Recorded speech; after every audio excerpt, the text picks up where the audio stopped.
Imagine a space for South Asian women where stories are not just told, but actually felt. This is ROOH, Rising Over Obstacles and Healing, brought to you by Jyoti and Monica, two friends who set out to carve a little space and make a difference by sharing stories and fostering healing and strength within our community. We invite you to listen and reflect, finding your own path one story at a time. And just for sticking around, there's a golden biscuit at the end of each episode. ABCD, American Born Confused Desi. You've heard it, maybe even said it. This label pretty much sums up what it feels like to be stuck between two worlds. Not Indian enough for some people, and not American or Canadian enough for others. Today on ROOH, we're digging into that exact feeling. Growing up with a mixed identity and trying to figure out where you truly belong. So get ready for a very candid conversation between Monica and I as we dive into what it was like for us growing up in America and Canada. So Monica, I can't really say that I am a ABCD because, as you know, I wasn't born in America. But you, on the other hand, born in Canada. Yeah. You're a CBCD. I'm a CBCD. I started hearing that when that came out. It was a movie or something, right? Yeah. I have to say, I didn't really feel that ever until probably I got older. So elementary school, my brother and I were the only Indians in the school. Wow. We grew up in Toronto. It was diverse in Caucasians because of the East European population. So, we had Greeks, Italians, Eastern European, things like that, a variety, but not with any South Asian culture. We did have a mix of some West Indians and African American, but we were the only Indians. Oh, wow. So growing up, I always felt like I'm Indian. I knew we were Indian, of course, culture, food, all that, but I didn't realize that I wasn't quote unquote Indian until we moved into another city, which was very much more multicultural and diverse. Okay. Where when I went to that school, there was a variety of Desis. Okay. So Desis from other countries. Yeah. Non-Punjabis. I was Punjabi, right? So I always just thought everyone's Punjabi. Yeah. Then I'm a new kid. I was always shy. So I had to make friends. And naturally, the Desis came to me to make friends. And I was like, yes, good. I don't have to try to be friends with anyone because that was always hard for me. Yeah. But then I slowly started seeing people would associate you with who you're friends with. Okay. Initially, the ones that were quote unquote too Desi were the nicer ones. And they came to me and they befriended me. And they were great, these girls, I have to tell you. But I started realizing there were a lot of things that culturally, even though we were South Asian, I didn't resonate with them because they were raised in households that were very strict. Okay. Very, I guess you would say, embedded in South Asian laws and rules and customs. Yeah. So, I slowly kind of changed gears towards friends I could relate to. And then came in the completely Canadian friends. So I was like, yeah, I got that. Because that's what I was friends with before. Yeah. But then, I was a teenager. I turned 13 when we had moved. And that's when you start to really go out to movies and malls and things like that. But at that time, we had just moved. My parents were not okay with these kinds of things. I wasn't even allowed to go out for lunch. Like, they were like, you can come home for lunch or you can have lunch at school, but you're not going to go to the McDonald's or the mall yet to go have lunch. Yeah. So then I would be left out. I'd be like, oh, no. And then they wouldn't understand it. And I'm like, what are you talking about? What don't you get? Right? Yeah. And then I finally found my clique in 8th grade where they were South Asian, but they were born in Canada. Okay. So they had some limitations like I did, but not as many. Okay. So we listened to the same kind of music. We watched the same kind of TV, had the same jokes. Clothing was similar, not, like things like that, right? Like, not too provocative. Relate. You could relate. Yeah. And that's when I started to realize, and it's also that age, right? Like you yourself become, me and my best friend, if she's listening, we were kind of bullies. So she probably turned me into a bully. I'm going to blame it on her. Really? Yeah. I can't picture this. You being a bully? At the time, I didn't think I was a bully. I thought it was being funny. Like, I wouldn't purposely do it it was more of coming from a funny place, right? So we would put labels. We would be like, oh, that person's a fob. Oh, gosh. Yeah. Fresh off the boat. Fresh off the boat. That person has BO. Oh. Right? Or that person is too Caucasian for us. And we used to have a name for that. What was the name? Barley. So that no one would know. Barley. So barley is like a wheat. Yeah. And I don't know how it is, but in Canada, we used to realize that a lot of the Caucasians used to have that for breakfast. And we never had it for breakfast. Like cracked wheat? Yeah, like cracked wheat and things like that, right? Yeah. So then I don't know. I mean, it was a thing, right? And they were like, oh, it's like blonde and, they're blonde. So anyways, we made up a term called barley. Okay. But yeah, there were all these little things that we would, say and do to each other. And you start categorizing at a young age. Yeah. Right. Yeah. One of the first encounters I remember when I was like attacked for not being Indian enough, which I never really was. Yeah. My husband had come to, my husband now, but at the time he wasn't. He was just visiting with family. Friend. Oh, okay. Yeah. With the common family that we have. And he goes, what's your name? And I'm like, Monica. He goes, no, what's your real name? Monica? Yeah. And he goes, no, but what's your Punjabi name? Like, what's your new name? And I looked at him like, bro, that's my real name. Yeah. And he goes, yeah, that can't be right. And then he's like, yeah, I'm going to call you Manpreet from now on because that makes sense. And I'm like, who are you? Yeah. You're a guest at my house. I've just known you for 15 minutes. Yeah. Like, who are you to just tell me? And my mom but he got you riled. Oh, no. And then he eventually got you. Maybe that was the thing, right? But yeah, and then I didn't know him that well to be like, my mom actually named me after her best friend in India. Oh, so it's not like they were trying to fit in the culture or anything. Yeah, I mean, there's a song. Isn't there a song? Exactly. There's a song. It's from that movie, Jo Jeeta Wohi Sikandar. I don't know the name of the movie, but yeah. I think so. It's not coming to me right now, but there are a couple of songs with the name Monica. Yeah. But I remember that's when I was like, oh, okay. I guess I'm not. Yeah, it kind of, as I got older, you kind of see it because you want to see yourself represented on, at that time it was TV, magazines, songs, and anyone that kind of closely resembled any kind of color, I would relate to it. Yeah. So a lot of my friends were from cultures that were European. Okay. So either their parents were first generation from Greece, Italy, Croatia, and you have very similar cultures, right? Upbringing, things like very that. Very family oriented, a bit more strict with going out and things like that. Like they're lenient, but not as much. Even the way the parents get angry. Yeah. Similar. Yeah. The way they discipline. Yeah. And I remember younger watching TV, we would relate more to Fresh Prince of Bel-Air because that was one of or like Family Matters. Yeah. So it was like the first kind of families that we saw of color. Yeah. Yeah. Right. Yeah. So things like that. I remember. Yeah. I used to love Fresh Prince of Bel-Air. Yeah. Yeah. And then later on in life, university was fine. It was okay. I was very like to myself more so. But when I got married and I moved here is when I really kind of was out of place again, because from my in-law side, they were much more attached to their culture. Yeah. So the songs, the dancing, the singing, there were so many things that I didn't know. The TV. But yeah, like I never watched Indian TV shows. Yeah. Except for those weekend ones, like the local channels that would come on. AVS. We never watched CTV. We never watched the dramas. As a Punjabi, I didn't know what Gidda was or Boliyan. What? Yeah.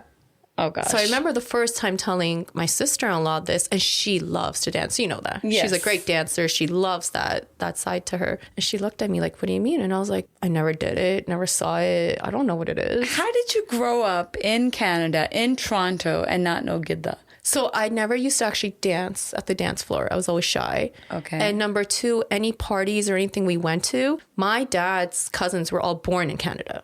Okay. So I don't ever remember seeing them actively doing it. Yeah.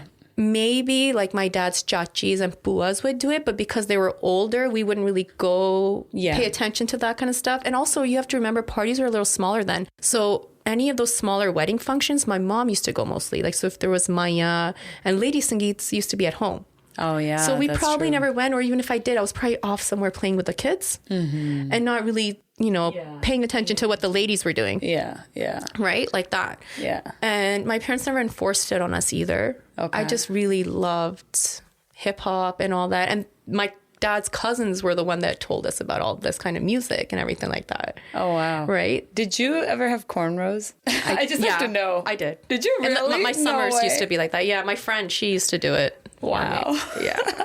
Definitely. That is very interesting. So my experience is slightly different. I guess I've struggled with sort of a mixed identity. And for me, it's a little bit different because, so I grew up in India. Right. So when I came to the US, again, it was same thing. It was a school in Brooklyn and there weren't very many Indians. There were a lot of like, African Americans, a lot of Caucasians, but there weren't very many Indians at all at that school at that time. And I remember having to just sort of fit in. So I worked on losing my Indian accent. Oh. Okay. First of all, actually, I didn't even realize I had an accent. I was going to ask you, how did you learn or realize? Like, were you told, teased about it? I don't know. It's strange. I've always had a lot of confidence in myself. So I think I've always thought the way I speak is the way to speak. Yeah.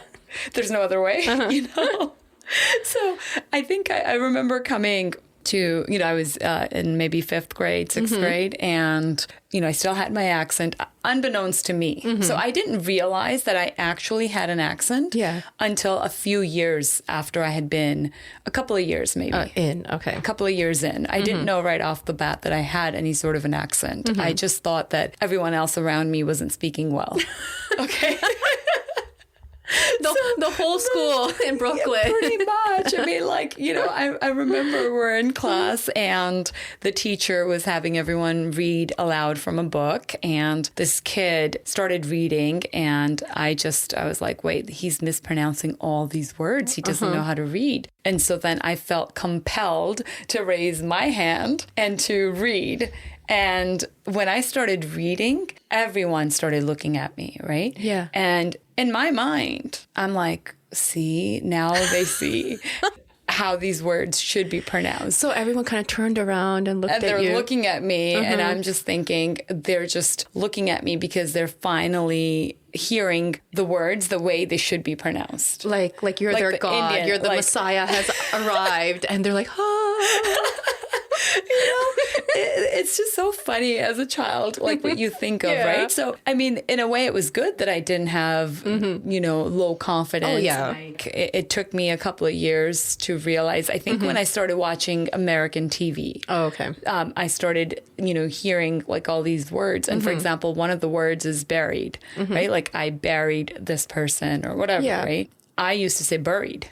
Oh, because in India, like it was like buried, so I would just be like buried, little things like that. When I started actually like listening to music and then like American music and watching English shows, reading books, then I realized, wait, so the way I was speaking wasn't necessarily the right way. I probably had this like huge accent and these people, it was like this aha moment when it finally clicked. I thought back to that day sitting in the classroom and I'm like, they were probably looking at me like, what the hell is she saying? Well, it's nice that no one laughed or said anything. That's really good. Yeah. At that, because I was so fresh off the boat, that if someone had said something, I probably wouldn't have understood it anyway. But I have to credit my dad with the fact that he really wanted us to get acclimated very quickly. Yeah. So even like my ESL classes, I think I took them for a few months and that was it. Okay. And it was because he felt like, you're in this country, you need to learn this language. Yeah. And he just sort of threw us in there. He was, my sister and I and my brother, he wanted us to speak in English only. Oh, even at home? Even at home with each other. If there were any phone calls that would come in, he would make me answer those calls and try to figure out what that other person's asking on the other end in English and to be able to respond. So he just kind of believed in like, you just, 100% go in and learn this language. Yeah. Even like he didn't want us to really make Indian friends or anything like that. So it worked in the sense that, we started speaking English very fluently, very quickly. But on the other hand, I think as soon as he realized that we didn't have any issue now with the language, speaking English, he switched gears on us. And then he was like, okay, from this day forward, you are only to speak in Punjabi. Oh, he didn't want you guys to forget it. Yeah, so he wanted, it worked to a certain extent because with mom and dad, we started speaking in Punjabi again. But then with each other, we just sort of stuck with English. Yeah. And to that this happens. day, we only communicate with each other in English. We'll say Punjabi words here and there. Yeah. But with like, our parents, it was like a given we had to speak in Punjabi. So I think it worked in the sense that I feel like I have a very good command on both languages, English and Punjabi. Yeah. But along with this came the whole mixed identity sort of a situation, because when I moved from New York to Seattle, all this time we were trying to blend in. It was, the main thing was just there weren't as many Indians around. You wanted to blend in. You wanted to get acclimated to the culture here. Yeah. Right? So I guess I became American to a certain extent because of that. And then, when we moved, what I noticed was there were two cliques in school. So we had there were Desis, and there was a set of girls who were very Desi. Like they had just come from India. So they communicated with each other in Punjabi all the time. And by then I had gotten so used to speaking in English that I wasn't speaking in Punjabi as much, right? So I felt like I didn't really quite belong with them. And then there was a group of girls who were born and raised in the US, even though they were Indian, right? So they were very American in the sense that I was just getting rid of my Indian accent. Even though I was speaking in English fluently, it still takes time. Yeah. Right? Like to really fully own the language, I feel like, Yeah. So it was still in my head where I was still trying to just make sure that I'm pronouncing certain words correctly and whatnot. So I felt like I couldn't be myself even with them. So I was just sort of in the middle. Like I wasn't Desi enough for the Desi crowd, and I wasn't American enough for the American crowd. Yeah. I was like somewhere in the middle. So what I mean by not being Desi enough is that like a lot of those girls, they would have braids, they would braid their hair. They weren't allowed to hang out at all. So they had like no freedom. They had to, go straight from school back home. And for the most part, they actually wore salwar kameez at home. So very conservative. Very conservative. Whereas like they thought that wearing skirts that were even like ankle length, that it was too modern. Oh. Yeah. So I couldn't relate to that. Yeah, you can't relate to that. And then you feel like an outsider. Yeah. Right? Yeah. Because they're like, wait, you're feeling judged. Exactly. You're not comfortable in your own skin, and you're at this age. I feel like for me personally, it wasn't until probably after high school when I was completely I always had the confidence. I was fine with who I was, but you're not completely like that. I feel like until you graduate high school. Yeah. Like exactly. that, like who cares what I'm wearing, what I own, don't own. Yeah. All that. Exactly.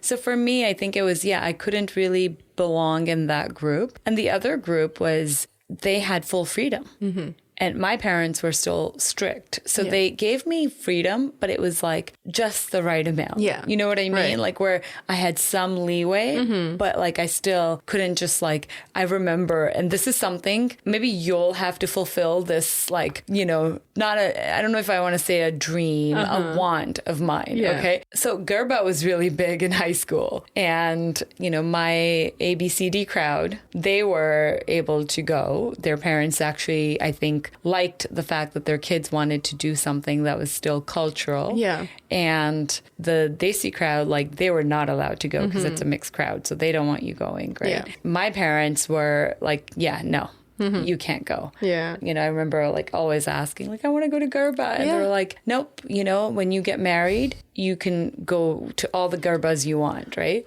How many of us can relate to that line, right? It was always when you get married. Yeah, exactly. So newsflash, I get married to a guy who is all about Punjabi culture. I mean, he's like American too, hip hop and he all is. that. But then definitely not Garba. No. So he was like, no, I'm not going to Garba. Yeah. And you know what? Sadly, I've never been to Garba. See, I never got to go either, and I did get to fulfill it after I was married. I made sure I went once, if not twice, with my sister-in-laws. Really? We did. Yeah. It was in a school. Yeah. And we did it. It was fun. It was nice. I got to fulfill that dream. Yeah. Well, because my parents didn't let me. But see, here's the funny thing. Yes. Garba, not allowed to. Yeah. School dances and prom, allowed to. So it was always this not knowing what you could or could not do. Right? Like, so. Yeah. I know. That's right. Having to like navigate all this. Yeah. You know, we didn't have it easy. Kids have it easy nowadays. They have it so easy. And our schools, the schools that our children go to is quite diverse to the point where I think our ethnicity overpowers the American population. Yes, so it certainly does. If anything, their culture is celebrated at school. The teachers make a point of it. Yeah. Which is so great. So I don't think they have that identity crisis. No. And it's the opposite when you said you had that confidence in when you spoke English. It just reminded me of the confidence that my children have when they speak Punjabi. Oh.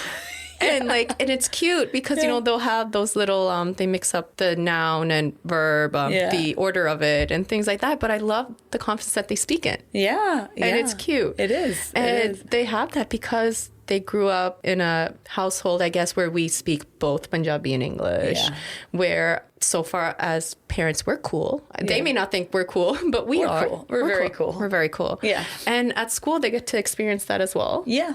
Right? Yeah, exactly. Yeah. But the other thing I remember is because, I couldn't connect with the very Desi crowd or the very American crowd, I ended up being friends with neither. Like my best friend was Korean and I had another friend who was Chinese. Yeah. So that's why I love Asian food and, so I have that side of me because of the friends that I made when I was in high school. And I think I sort of connected back with my culture once I was in college. Okay. Because I feel like people are more accepting in college. Right. And you really sort of grow into your own. You find your own personality. Like you're not really trying to fit in. No, you're not. I feel like all of middle school, high school, I was just trying to fit in and I couldn't fit in anywhere. And then in college, it was like, you know what? I have to just taking my classes, doing what I need to do and just being myself. And then I think when you let yourself just be who you are, people will just gravitate towards you. Yeah. Like like-minded people. Like-minded people, of course. Right? Yeah. Like you'll just kind of find your tribe. And I feel like that's sort of what happened with me as well. But one, I have to share this one thing because it still is so clear in my head. And it has to do with the way people judge you as well, right? Oh, yeah. Based on your outward appearance. So growing up in Seattle, I told you, it was a multicultural school, but like there's still not as many Indians as there are now. Like now I was just in Seattle and the airport, I saw so many Desis, like you would think you're in New York, and that didn't used to be the case back in the day. Back then, like we were still sort of far and few, right? And I remember my local grocery store. Yeah. I would go there like once, twice a week. And I knew the cashiers there. They knew me very well. And, we would chat, we would talk, whenever I'd go in there. And I remember I went in one day with a suit. It was right after the Gurdwara. I had a suit on. I just, popped into the grocery store. And this cashier who knew me didn't recognize me. Yeah. And she goes to me, "Would you like a paper or plastic bag?" Wow. And she knew you, but just because of your outfit, she just right away. I guess she didn't recognize me. I mean, this is going back, right? Like back in the day, it's, wearing salwar kameez is more commonplace now, I would say. Yeah. But, I couldn't believe it. I'm like, wait, she really thinks I can't speak English. Yeah. And so I turned around and I was just like, I would like a paper bag. I was like, she turned red. Yeah. And then I was like, really? Come on. Like, you don't recognize me? And she's like, oh my gosh. Oh, she did afterwards, but it's just like we make so many assumptions, right? We do. I mean, we're all guilty of that. And when you said that, I just remember as a child after, if I was ever wearing any kind of Indian suit and we had to go run errands afterwards, like it's usually after a family function, right? I would make sure I had a change of clothes with me because I would rather, be found dead than walk around the Really? store in my Indian clothes. And whereas now I think I've gone like, Yeah. just, yeah, okay, if I need to quickly, like, that's it. It's fine. Yeah, now it's like very commonplace, right? It's common. And everything has to do with age. Yeah. Right. Yeah. And growth, because you're just trying to fit in. Yeah.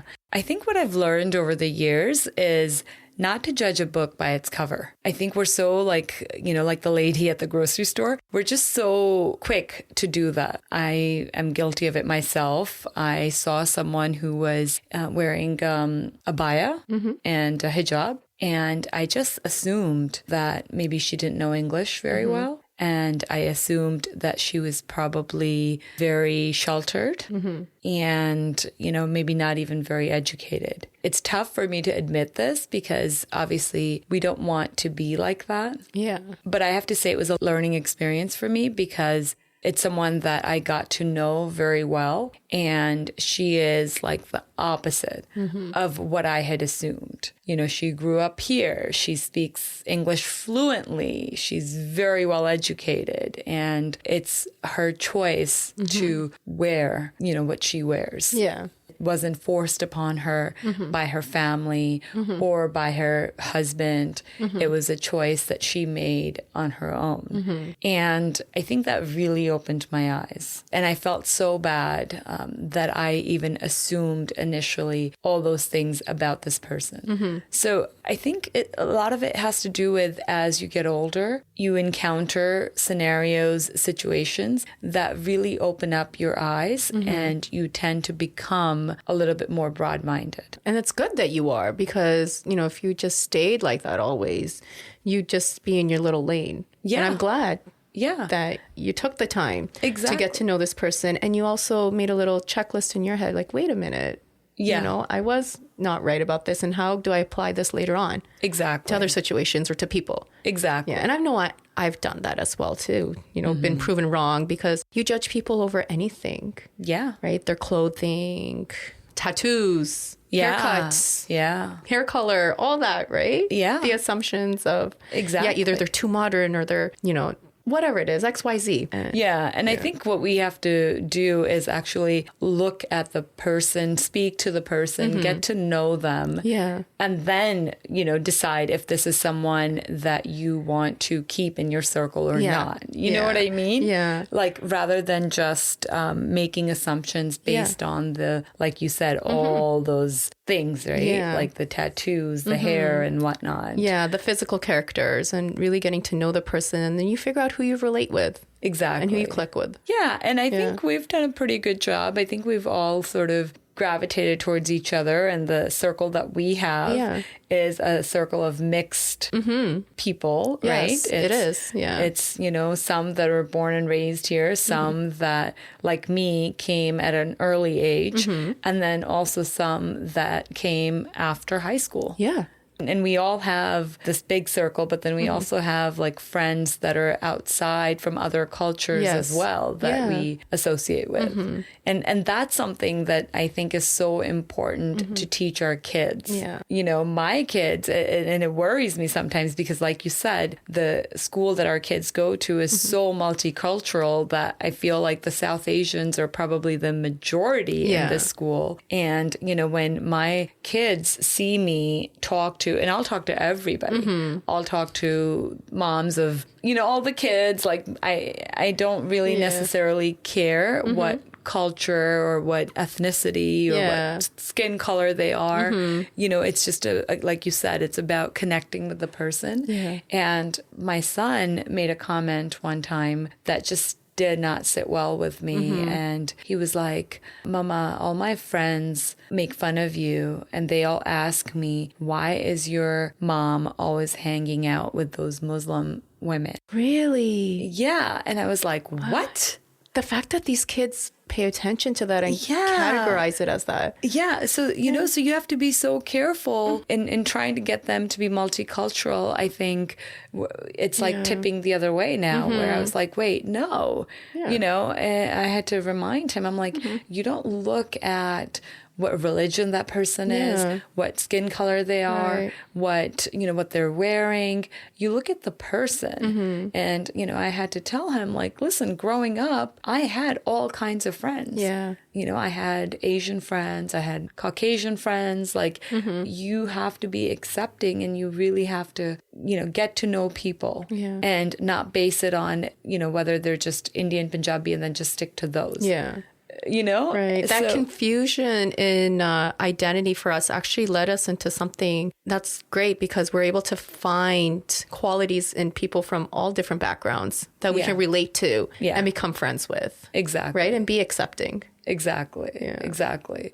So I think when I look back now, looking at like the mixed identity and whatnot, I see it as a blessing. So I met a great friend through work here, and she's born here. She's American Italian, first or second generation. And we were really best friends at work. And there's this one quality about her that it took me a little while to really appreciate. Like, I always saw it in action, but I didn't really realize it until I reflected upon it. Was she was that one person at work. Again, at work, we had a little clique because we were all the same age. There was about 4 or 5 of us that, you know, we would always hang out together, always have lunch together, work together, whatever it was. But Jamie was the one that anyone who knew came into work, she would just automatically be the nicest person. Open arms, inviting, and all that. And here I was, Canadian-born Indian, moved to America, but still had a judgy hat on me somehow. Internally, I didn't really think I did, but I